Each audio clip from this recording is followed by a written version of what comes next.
be presenting A Small Ball by a Midget, a Korean film that critically examines the human cost of economic development. Rather than treating modernization as a success story, this film asks us to consider who benefits and who is left behind. South Korea is often celebrated for its rapid economic growth in the 1970s, but this film asks a simple yet uncomfortable question: economic growth at what cost?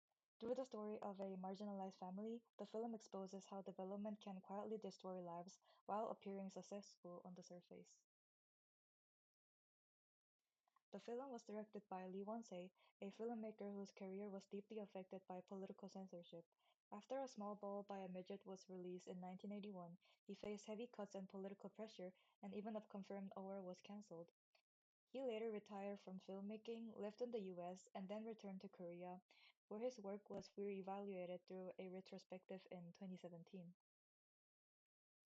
And he passed away on June 19, 2023, at the age of 83. The cast for this movie includes well-known actors such as Han Sung-ki, Gun Bora, and Jeon Young-ja, who portray ordinary people rather than heroic figures. I think this choice reinforces the film's realism and emotional weight because it's about everyday families, but not exceptional individuals.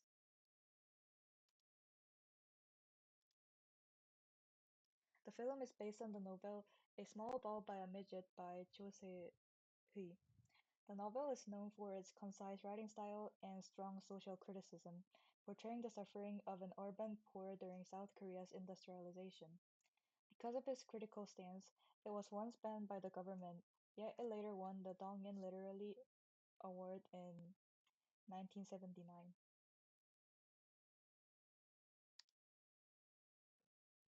Next is synopsis.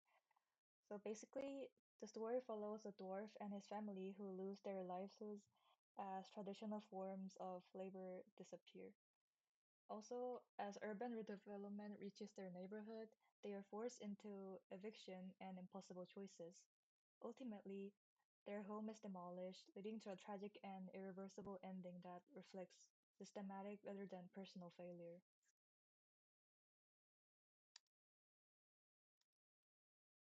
To fully understand this film, we need to look at South Korea in the 1970s under Park Chung-hee. During this period, the government aggressively pursued industrialization and urban redevelopment.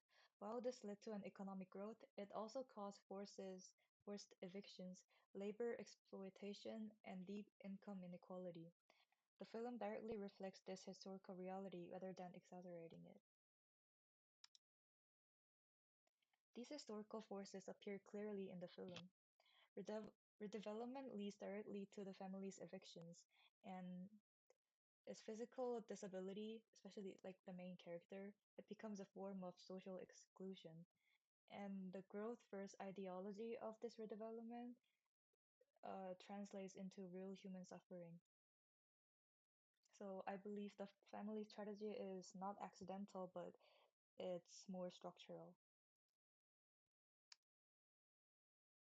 This film helped me better understand the three key concepts from this course. Uh, First, structural inequality. The family suffering is not caused by bad decisions, but by a system that excludes the poor.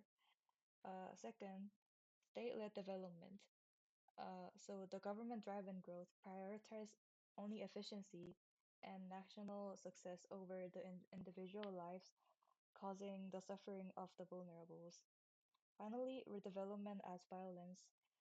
Displacement is framed as progress, but experienced as destruction by those affected.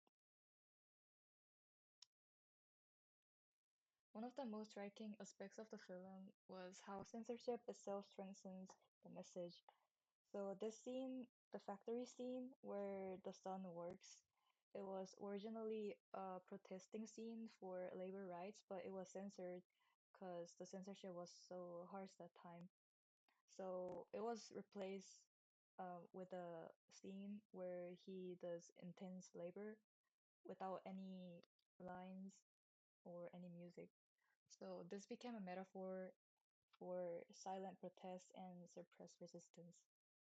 Another powerful moment is when the wife shares food with the demolition workers because they let the family to finish their meal before completely destroying the house.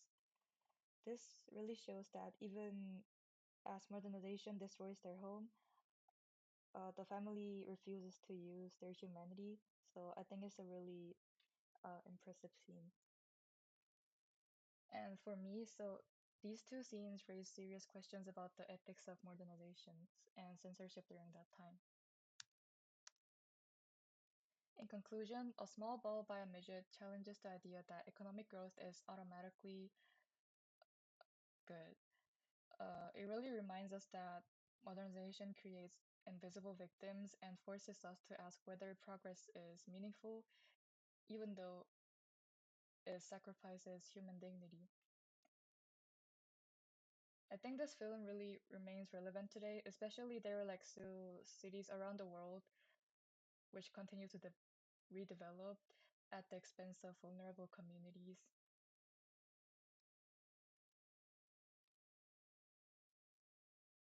So I'll end with this question. If development demands the sacrifice of the most vulnerable, can it still be called progress? Thank you for listening.